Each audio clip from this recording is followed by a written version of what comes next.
second annual Noble Jolly celebration. Okay, this is day 1 of 2 days. My name is Adisa Hannibal, Grand Vanguard, and I'm just going to go through the security check. We're going to do our affirmation and prayer together, and then we're going to continue with our festivities. First and foremost, we like to give thanks, praises, and honor to the Creator of us all, the one and true divine source in which we all stem from. Before I get into a security check for today, we want to give thanks to all the support that we've had over the year, over the last 2 years, and in fact over the last 5 years. And for the Grand Sheik, for the Assistant Grand Sheik, the Treasurer, and all the other administrative offices and brothers and sisters that volunteer their time 24/7, 7 days a week in assisting in the upliftment of fallen humanity. So I would like to show a great appreciation for that. And on behalf of the Moorish Divine and National Movement, the Moorish Science Temple of America, Temple number 5, the Moorish Holy Temple of Science, the Moorish American National Government, Ontario Consulate, Territory. We'd like to say again, thank you for coming. Give thanks to the vendors for taking the time out to support. We want to give thanks for CEOT, Golden Sense, Nature's Purpose, Afrodelic, Razor Vibration, Nile Valley Bookstore, Secrets of the Sun Woman, and Her Hugh Lens. Okay, we'll be showing our appreciation for all the vendors throughout the event today. And before you leave or during the intermission, please get at least something from at least one of the vendors. And to continue, just to let you know, we will be awarding community members certificates of appreciation, Noble Jolly certificates to a number of people throughout the day, throughout today and tomorrow. So just be prepared for that. Yep. All right, and other than that, before I do my security check, as we do before every class, every event, we do an affirmation together. So for those who are familiar with how we do it at the Moorish Science Temple of America, or for any visitors, if everybody can please rise. If you would not like to participate, you're more than welcome to remain standing in peace and love. We will not take any offense. How we do it in the Moorish Divine National Movement, we hold 5 fingers on the left, and we hold 2 fingers on the right, and if you can repeat after me. Allah, the Mother and Father of the universe. The Mother and Father of love, truth, peace, freedom, and justice. Allah is our protector, our guide, and our salvation. By night and by day, through his and her holy prophet, Noble Jolly. Islam, Amen, Ameen, Otep. We're the first people that is going to get taped, getting abused by some officer, and then the officer is going to get off with pay, and then we get no compensation. But everybody else is getting compensation. And there's people in this land that just got here, and they have 3, 4, 5 houses and businesses. And the people who've been here have Eglinton West. And Eglinton West has been in the same condition as it's been ever since Eglinton West was named Eglinton West. The same 2 lanes going in each direction, but they're gonna spruce up Thornhill, and they're gonna spruce up Don Mills, and they're gonna spruce up Bay Mills, and they're gonna put islands in the middle of the street and put left turn lanes with signals, but for some reason, this is not happening in Eglinton West.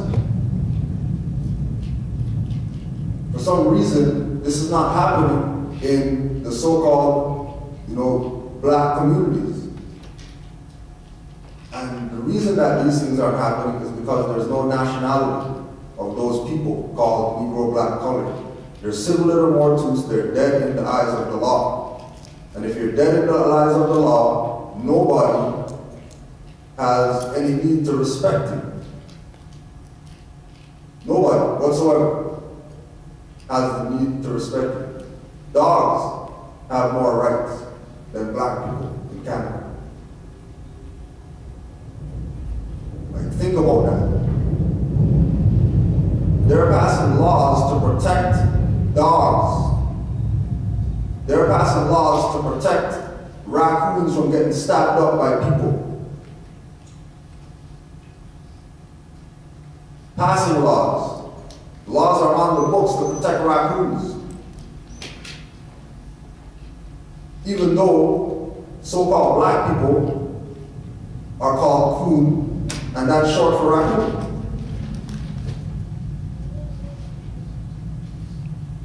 So the objective today is, one, to show honor to the prophet, because the prophet came to redeem us from our sinful ways. Two, to recognize the people who have invited the Moors to come and speak at their organizations or their businesses, to recognize people who have taken the steps to assist the Moors in getting the word out to the people about nationality and birthrights. And three, to have the National Grand Chairman, Elijah Pleasant Bay, speak to everybody in attendance about the Moorish American National Government, what it is, and how you can get involved with it.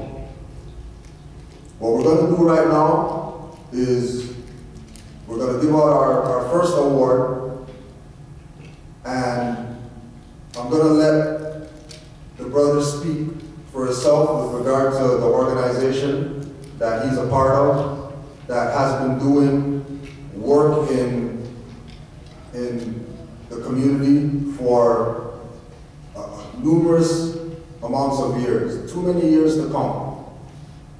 And it's one of the organizations that still doesn't have their own place for them to do their work on. They have to go to different, they have to get contracts in order to have space. They don't have their own space. And they've been doing this in the city longer than the majority of the groups that come here and get space. And the reason why they don't have their own space is because they're about uplifting the minds of our children. And once you are for uplifting the minds of your children, because the children are the future generation, if you're putting things in the children's mind to get them not to be quote-unquote Negro, black, coloreds, they're not going to fund you. They're not going to give you the grant. You're going to have to go into your own pockets and support your own stuff. So I want you to please give a round of applause to our good brother, Louis March of the ACHA, and he's going to also take 5-10 minutes just to let you know what that's about and how they've been doing the work in the community. So Brother Louis March, please come forward.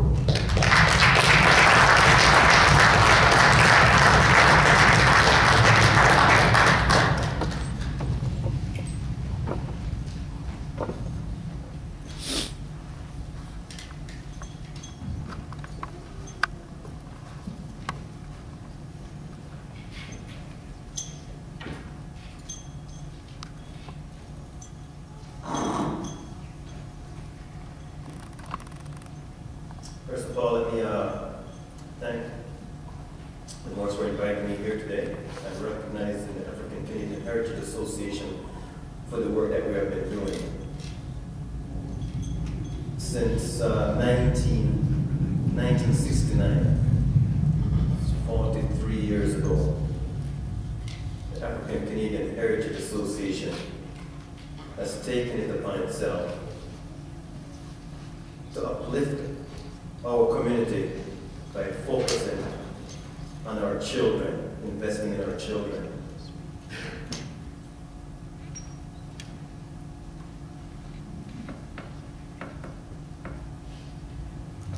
The program started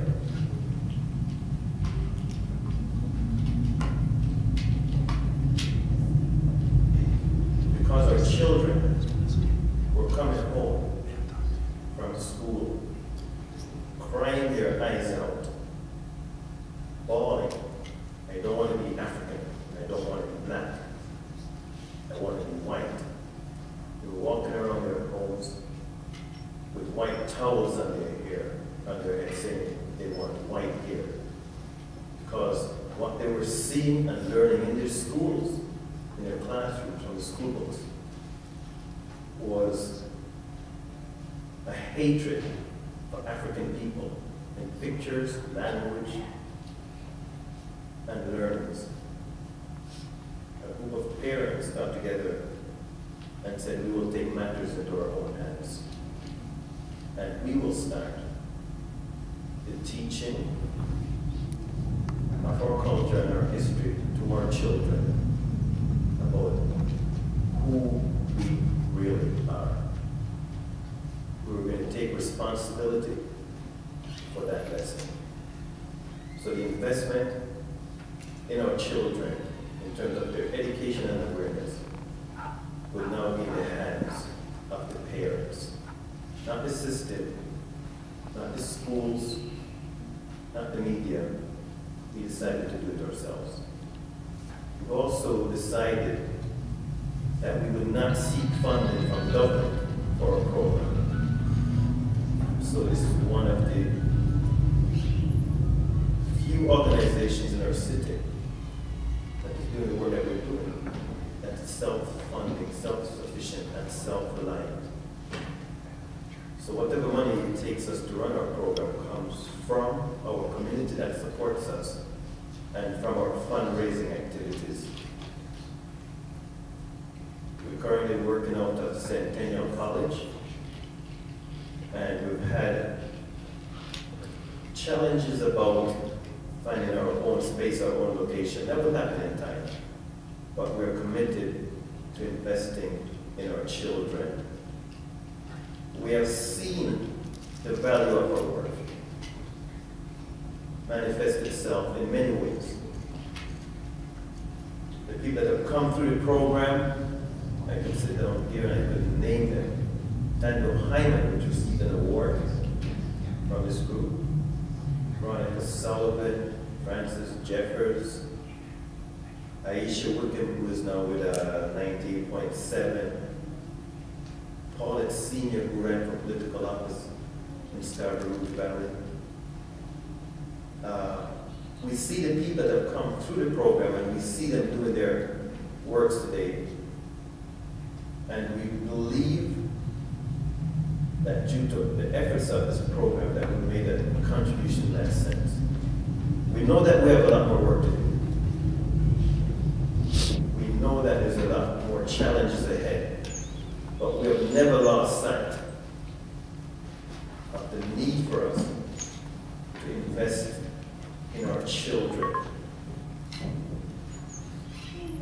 If we do not do it, who will do it? Why is it that we go to the same people that has enslaved us for 400 years and ask them to teach us about our history? It doesn't make any sense. We know that Christopher Columbus was a state-sponsored pirate. So why should we celebrate him at the expense of the great people like the Moors that have done so much?